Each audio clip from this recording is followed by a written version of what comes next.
Guys Ram Ram. So ఇది కొత్త గెటప్లో ఉన్నాను చూస్తున్నారా. సో ఈరోజు నుంచి బ్లాగింగ్ స్టార్ట్ చేసేస్తున్నాం. సండే ఫస్ట్ బ్లాగ్ బల్కంపేట పోదాం. చలో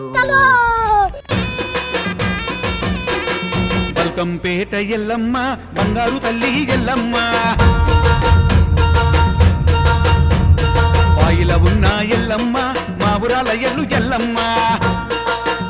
దర్శనం అయితే బాగుంది. అన్ఫార్చునేట్గా లోపల కెమెరాస్ అలౌడ్ లేదు, ఒక లోపల ఫుటేజ్ తీయలేము కాబట్టి కొన్ని క్లిప్స్ చేసినాను, అంత క్లారిటీగా తీయలేను. ఇంకా ఈరోజు ఇంటర్ రిజల్ట్స్ ఏది వచ్చినా పోయినా ఏం పర్లేదు. ఇంకా ఇది ఒక్కటే కాదు, మనకు వేరే ఛాన్సెస్ కూడా ఉన్నాయి. అయితే చూసుకోవచ్చు, నో టెన్షన్, దేనికి భయపడకండి. మనకి ఇంకా ఇంకా వేరే వేరే మంచి ఇంకా దీనికన్నా ఇంకా బెటర్ ఆపర్చునిటీస్ ఉన్నాయి. మనం చూస్తే మనతో అవుతుంది, మనం గివ్ అప్ చేయకూడదు. సో నెక్స్ట్ రీల్లో కలుస్తాం. రామ్ రామ్. బల్కంపేట ఎల్లమ్మ బంగారు తల్లి ఎల్లమ్మ.